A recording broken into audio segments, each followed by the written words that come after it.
5 টাকা পেলে একটি সিঙ্গারা, 10 টাকা পেলে লাল গোলাপের দোকান,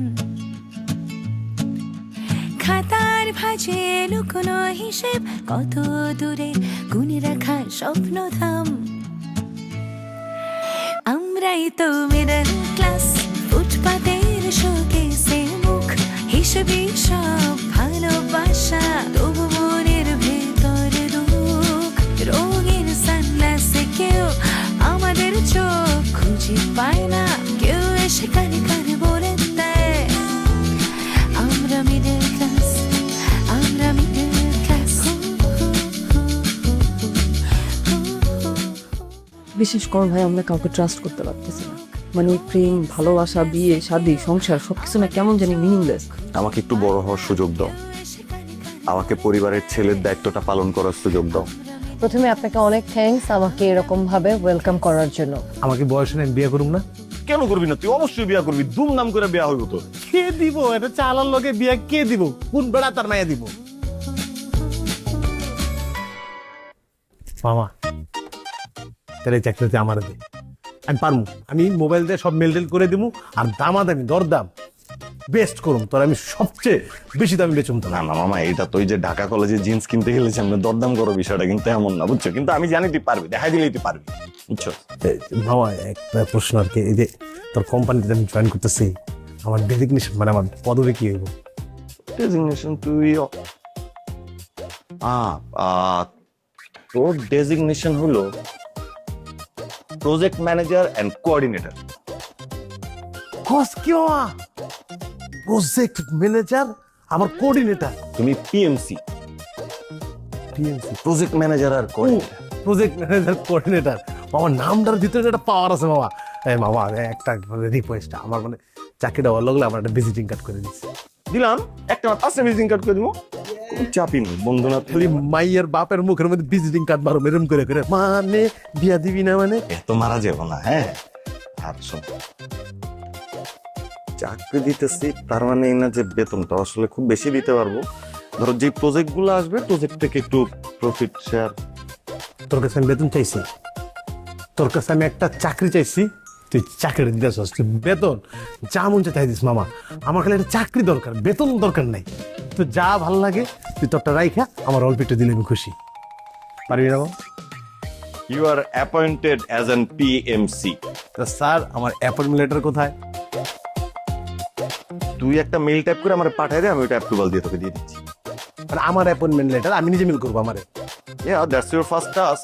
দেখেন, আপনি যদি কাজটা করতে না পারেন তাহলে আপনি চাকরিটা ছেড়ে দিতে পারেন মিস্টার শাহ। আরে শালা, তুই তো বস হিসেবে ভালোই রে। আমি যে এক কাপ চা খাওয়া। স্যার, আপনাকে একটা কথা জিজ্ঞাসা করব। হ্যাঁ বলো। যদিও এটা আপনাদের পার্সোনাল ম্যাটার, তাও জিজ্ঞাসা করব কিনা ভাবতেছি। না না বলো, সমস্যা নেই। স্যার, আপনি যখন ছিলেন না তখন একদিন জান্নাত ম্যাডাম আর দিশা ম্যাডাম এসে অনেক ঝামেলা করেছিল। তারপর একদিন হঠাৎ জান্নাত ম্যাডাম অফিসে এসে বক্কর স্যারকে বলে যে আমার সব পাওনা দাওনা আমাকে মিটাইয়া দাও, আমি তোমাদের সাথে আর নাই। স্যার, এটা কি আপনি জানেন? অফিসার ছিল সেটা আমি জানি, আর বক্করের সাথে কি আর কি কি বলছে? বলছে যে উনি এইটাতে থাকবে না, ওনার পাওনা দাওনা যা আছে ওনাকে সব কিছু দিয়ে দিতে। তারপর উনি বলল যে তারপর বাকি স্টাফ যারা ছিল সবাই অনেক ভয় পেয়ে গেছিল যে আপনি নাই, কি হবে না হবে। না আমি তো এখন আসি না, আর আমি তো 4 দিনের জন্য চলে যাইনি, আর অফিস থেকে পালায়ও জানি, তাই না? জি স্যার। আর কিছু করছে সেটা বলো। না স্যার। দিশা ম্যামের সাথে কি কথা হয়েছিল সেগুলো শুনছিলা? স্যার, অনেক চিল্লাচিল্লি শুনছিলাম, আমি আসি নাই। আর তারপর অনেক ঝামেলা হয়েছিল, এটা মনে হয়েছে। কি ঝামেলা? অনেক কথা হয়েছে, জান্নাত ম্যাডাম কি দিশা ম্যাডাম অনেক কথা শুনাইছে। ঠিক আছে, এগুলো আমি জানি, অসুবিধা নেই। আর নতুন কিছু আছে? না স্যার। ঠিক আছে, যাওয়ার স্টাফদের বলবো, অন্য তোমার কলিগদের বলবো যে এগুলো কোনো কিছু না, কোনো ঘটনা, মনোযোগ দিয়ে কাজ করতে। ঠিক। ওকে, যাও।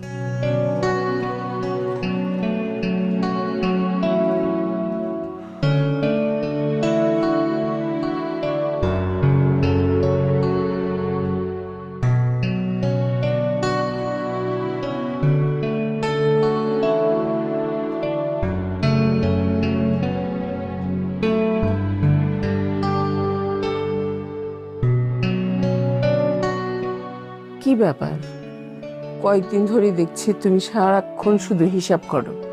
কি এত হিসাব করছো? হ্যাঁ, কি করবো বলো, গত কয়েকদিন ধরে বাড়িতে মবিনের বউয়ের যে সমস্ত কথাবার্তা শুনছি, এই বয়সে এই ধরনের কথাবার্তা শুনতে হবে জন্মও হয়নি। মেয়েটা তো রাগের মাথায় বলে, টাকাও তো আর কম না। আর ভাইয়ের টাকা তো, বুঝতে পারছো, ওর জায়গায় অন্য কোনো মেয়ে হলেও এই একই কথা বলতো। টাকা কম না বুঝলাম, সম্মানটাও তো কম না। প্রতিদিন এই টাকার জন্য যে কথাবার্তা এই বাসায় আমাকে শুনতে হচ্ছে, এটা আমি একেবারে মেনে নিতে পারছি না। আমি মানসিকভাবে অসুস্থ হয়ে যাচ্ছি। আমি ঠিক করেছি আমার পেনশনের টাকা থেকে যতটা পারি আমি দিয়ে দেবো। কি বলছো এসব? পেনশনের টাকা থেকে দিয়ে দিলে আমাদের সংসার চলবে কি করে? তোমার চিকিৎসা, তোমার ওষুধ। শোনো, একটু সহ্য করো। হ্যাঁ, কয়েকটা দিন সহ্য করো, সবকিছু ঠিক হয়ে যাবে ইনশাল্লাহ। না না, আমি আর সহ্য করতে পারছি না। চিকিৎসা পড়া হবে, আগে দায়মুক্ত হই। কারণ এই ধরনের কথাবার্তা শুনতে শুনতে আমি মানসিকভাবে প্রতিদিন অসুস্থ হয়ে যাচ্ছি। আমিও তো আর সহ্য করতে পারছি না। সংসারের শান্তিটাই নষ্ট হয়ে গেছে। আর ওই মেয়েকেই বা কি দোষ দিব বলো? ভাইয়ের টাকা তো, ভাইয়ের টাকার জন্য এর কাছে ওর কাছে ঘুরছে। এটাও তো ওকে দোষ দেয়া যায় না, তাই না? ওর তো কষ্ট হচ্ছে ঠিকই। বুঝতে পারছি মবিনের বউয়েরও কষ্ট আছে, এতগুলো টাকা। কিন্তু ও একটু নরম করে বললেও তো পারতো আমাদেরকে। একটা সমস্যা হয়েছে, আমরা দেখতাম কিভাবে সমাধান করা যায়। আর আমরা সম্পর্ক বলো, বয়স বলো, আমরা তো খুব দূরের মানুষ না। ওর আপনই তো, ওর বাবা মায়ের মতোই তো, তাই না?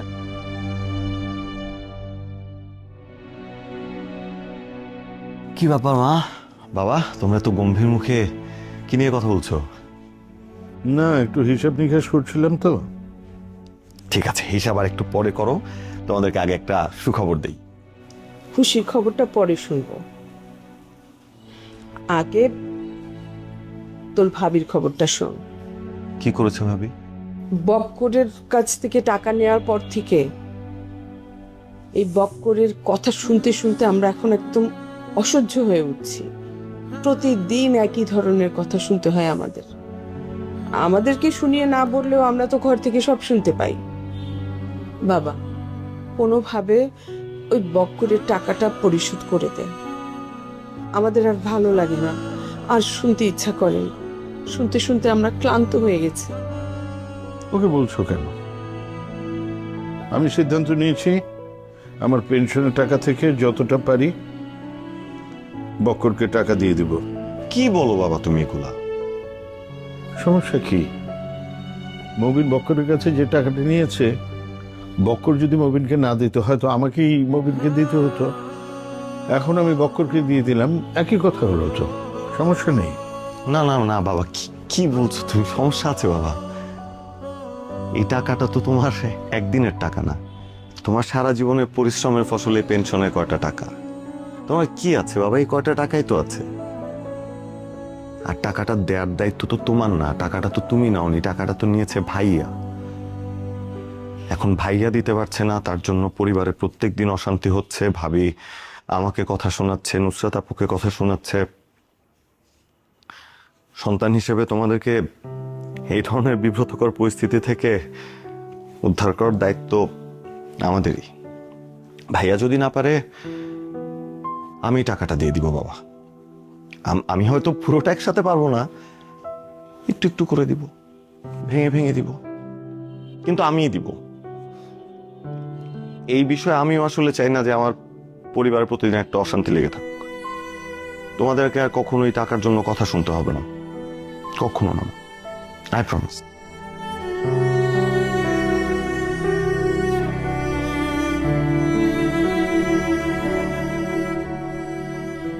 ছেলেটা এসেছিল একটা সুখবর দিতে, সেটা তো দিতেই পারল না, উল্টো কতগুলো বোঝা মাথার মধ্যে নিয়ে চলে গেল। সমস্যা নেই, অপু টাকাটা দিয়ে দিলে তুমি ধীরে ধীরে অপুর টাকাটা দিয়ে দিও, তাও শান্তি পাবে। এখন এসব না ভেবে আসো তো খেতে, আমি খাবার দিচ্ছি।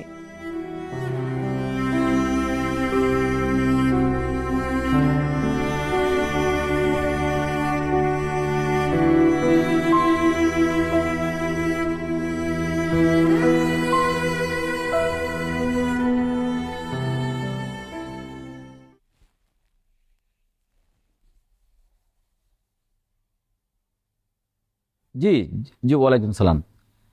জি, মবিন বলছিলাম। হ্যাঁ, হ্যাঁ, হ্যাঁ, হ্যাঁ, হ্যাঁ, ঠিক আছে ভাই, আপনি তাহলে আপনার, জি, না, বুঝতে পারছি, কোনো অসুবিধা নেই। আর ভাই, আপনি আমাকে যদি এখন এটা শিখান, এই বিজনেস শিখাইলে হবে? আমি তো দীর্ঘদিন ধরে এটাই করছি না, চাকরি করলাম, নিজে এখন একটা বিল্ডার চালাচ্ছি। এই হিসাব নিকাশ আমাকে বুঝাবেন না। জি, জি, জি, আপনি সব হিসাব নিকাশ করে রাখেন, আমি কালকে এসে আমি ফ্ল্যাট বুকিং দিয়ে দিচ্ছি। জি, জি, জি, ও জি, জি, ওয়ালাইকুম সালাম। জি, ওয়ালাইকুম সালাম। কি ব্যাপার, এত রাতে কিসের হিসাব নিকাশ করতেছো? হুম, না, ওই যে একটু কাজের। ফোনের মধ্যে কি ফ্ল্যাট বুকিং এর আলাপও হয় নাকি? তো ফ্ল্যাট বুকিং এর কাজ কি শুধু বাড়ি বাড়ি গিয়ে হয় নাকি? ফোনে হবে না তো কিভাবে হবে? আর তুমি কি আমার কথা শুনতেছিল নাকি? সব কথা শুনি নাই, তবে যতটুকু শুনছি বুঝতেছি যে তুমি আমার কাছে কোনো কিছু লুকাইতেছো। মানে আমি তোমার কাছ থেকে লুকাচ্ছিলাম? মানে আমি তোমার কাছ থেকে কি লুকাবো? ও, কিছু লুকাইতেছো না? না, তাহলে আমার প্রশ্নের সোজা সোজা উত্তর দাও। আমার ভাইয়ের কাছ থেকে কত টাকা নিছো? তোমার ভাইয়ের কাছ থেকে আমি কত টাকা নিছি এটা তোমার আর আমার ভাইয়ের ব্যাপার, এটা নিয়ে তোমার টেনশন করতে হবে না, ঠিক আছে? তুমি কিছু বলবা? আমি টেনশন করব না, আমি টেনশন করব না। তুমি আমার হাজবেন্ড, বক্কর আমার ভাই, তাহলে টেনশনটা করবে কে? আমি করব না? আচ্ছা, ঠিক আছে, তুমি টেনশন করবা, এটা খুব ভালো কথা, কিন্তু এইসব হিসাব নিকাশের কথা তোমার শুনতে ভালো লাগবে না। আমার ভালো না লাগলেও আমি শুনবো। তোমার বলতেই হবে তুমি আমার ভাইয়ের কাছ থেকে কত টাকা নিছো। এখন চুপ করে আছো কেন? চুপ করে থাকলে তো হবে না, তোমার বলতেই হবে তুমি আমার ভাইয়ের কাছ থেকে কত টাকা নিছো। তুমি আমার ভাইয়ের কাছ থেকে টাকা নিয়ে তোমার ভাই বোনদেরকে খাওয়াবা, তোমার সংসার চালাবা, সেটা তো আমি চুপ করে সহ্য করবো না। মানে তুমি কি সব কথাবার্তা বলতেছো? তুমি বুঝতেছো তুমি কি বলতেছো? মানে তোমার ভাইয়ের কাছ থেকে টাকা নিয়ে আমি আমার ফ্যামিলি চালাই, আমার ভাই বোনদের চালাই না? মানে এটা কোনো কথা? আরে ভাই, এই সংসার চালানোর জন্য আর আমার ভাই বোনদের ইচ্ছের জন্য আমি যথেষ্ট, তোমার ভাইয়ের কাছ থেকে টাকা নেওয়া লাগবে না। তোমরা ভাই বোনরা শুধু কথা শোনানোর জন্যই যথেষ্ট। তোমার ভাই বোনেরা কথা বলতে এক নাম্বার, কিন্তু টাকার বেলায় কাউকে পাওয়া যায় না। টাকা নিতে হলে শুধু আমার ভাইকেই পাওয়া যায়। ভাই, তুমি অনেক কথা বলতেছো, অনেক আজে বাজে কথা বলতেছো, এগুলো আমার শুনতে না একদমই ভালো লাগে না, আর আমার ফ্যামিলি নিয়ে একদম কথা বলবো না, ঠিক আছে? তুমি যাও তো, আমার জরুরি কাজ আছে। ও, তোমার জরুরি কাজ আছে না? জরুরি কাজ তুমি সারতে পারবা, কিন্তু তুমি আমার ভাইকে কখন ফ্ল্যাট বুঝাই দিচ্ছেছো আমাদের বলতে হবে। বলো, আমার ভাইকে কখন ফ্ল্যাট বুঝাই দিবা? এটা এখনই বলতে হবে? হ্যাঁ, এখনই বলতে হবে। এখনই বলতে হবে? এখনই বলতে হবে। ঠিক আছে, এখন তো আমি বলতে পারবো না, আমি আগামীকাল তোমাকে বলবো কখন তোমার ভাইকে ফ্ল্যাট বুঝাই দিব। এবার খুশি? এবার দয়া করে যাও, আমি কিছু জরুরি কল করব। ঠিক আছে, কালকে লাস্ট টাইম, কালকের মধ্যে তুমি আমারে বলবা তুমি আমার ভাইয়ের ফ্ল্যাট কখন বুঝাই দিতেছো। এখন ফোন করো, আমি এখানে বসছি। ফোন করবো না? কাকে ফোন করব? তুমি না বললে তোমার জরুরি কল করতে হবে, করো। আমার সামনে করো, সমস্যা কি? মানে জরুরি, মানে আমার জরুরি কথা তোমার সামনে বলতে হবে? হ্যাঁ, এত রাতে তুমি জরুরি ফোনে কথা বলবা, আমি শুনবো না? তুমি লাউড স্পিকারে দিবা, তারপর কথা বলবা। মানে তুমি কি বলতেছো? তুমি বুঝতেছো আমার কাজের ফোন, এটা তোমার সামনে বলতে হবে? কেন, কোনো সমস্যা আছে?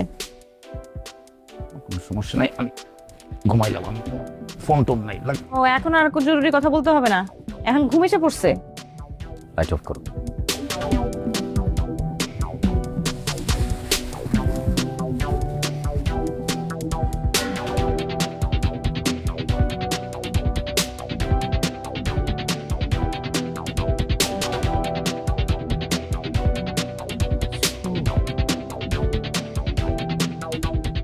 কি আবার আসলা যে?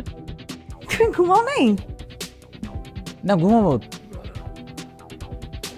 মানে আমার ফোন নিয়ে তোমার সমস্যা তো, এই যে নাও তোমার কাছে রাখো। না না, আমি তো ফোন চাই নাই তোমার কাছে, আমি তো একটা কাজ করতে আসছিলাম, টাকা রাখছিলাম, খুঁজে পাচ্ছিলাম। দেখছো তুমি আমার টাকাটা এখানে? না আমি তোমার টাকা দেখিনি। খুঁজে রাখো।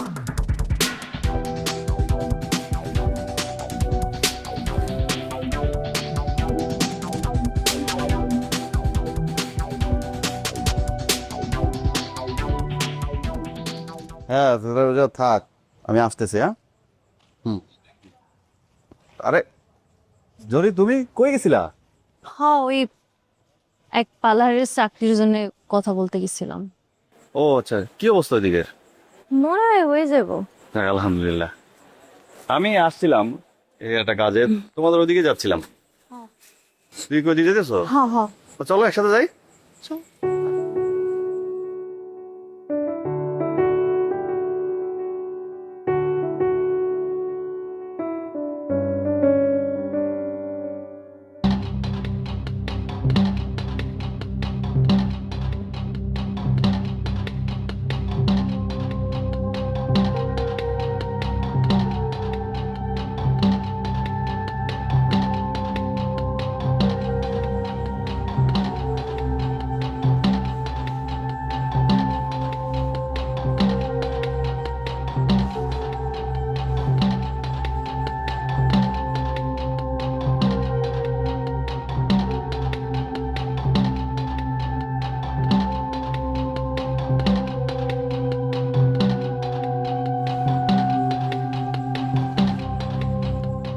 হ্যালো বন্ধু। হ্যাঁ কই তুই? আরে আমি তো তোদের এলাকায়, ভালো সময় ফোন দিছস। তোদের এলাকায় আসছি আর জরির সাথে দেখা হয়ে গেছে, এখন একসাথে যাইতেছি। তুই কই? আমি তো তোদের ওদিকে আসছিলাম। আরে অনেক কি হল, তুই আয় দিকে, আয় দিকে আয়। আরে ভালো লাগতেছে না, পরে দেখা করবো। আরে আয় না। না থাক, পরে দেখা করবো, ঠিক আছে, বাই।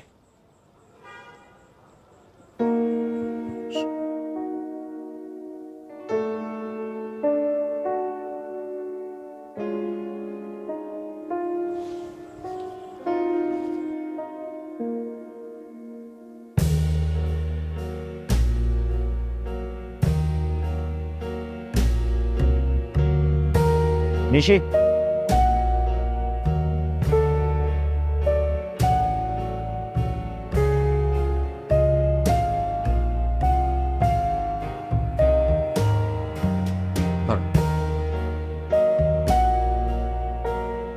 কি ব্যাপার নিশি, হঠাৎ করে এভাবে দেখা করতে চাইলে যে? মানে কোনো বিপদ হয়নি তো? সব ঠিক আছে? না না ভাইয়া, কোনো বিপদ হয়নি। আবার বিপদও বলতে পারেন। আমার না আসলে খুবই ভয় লাগতেছে, টেনশনও হইতেছে, বুঝতেছি না কি করব। কিন্তু আপনার সাথে কথা বললে মাঝে মাঝে টেনশনটা একটু কমে। যাক, শুনে খুশি হলাম যে আমার সাথে কথা বলে তোমার টেনশন কাটে। এটা আমার অনেক বড় একটা পাওয়া। কিন্তু এবার তো বলো, কোনো সমস্যা হয়েছে? ভাইয়া আসলে ওই যে কিছুদিন পর পরিবারের সবাই মিলে গ্রামে যাওয়ার প্ল্যানিং করছে, তো আমিও যাব গ্রামে। এজন্য আপনাকে আগে থেকে জানিয়ে রাখলাম যে পরে যদি কোনো কাজের শিডিউল থাকে, আমাকে না পেলে আপনার যেন কোনো সমস্যা না হয়, মানে আপনি ম্যানেজ করে নিতে পারেন। ভাইয়া আমি ফান করতেছি না, আমি সিরিয়াসলি কিন্তু আপনাকে ব্যাপারটা জানিয়ে রাখলাম। তুই যদি জরুরি পছন্দ করতি, তখন যদি জরুরি বিয়ে করে লাইতি, আজকে জরুরি মেয়েটা খুশি থাকতো, তুইও ভালো থাকতি। মেয়েদের প্রবলেম হইতেছে কোনো কিছু জিজ্ঞেস করলেও দোষ, না করলেও দোষ। ও, মেয়েদের প্রবলেম তুমি খুব ভালো করে জানো। কয়টা মেয়ের সাথে সম্পর্ক করছো? মানে কাউকে জোর করে ধরে আনা তো আমার দায়িত্ব না। তাহলে আমাদের প্রজেক্ট অফিসার মোবিল কোথায়, আর উনি কেন অফিসে আসছেন না?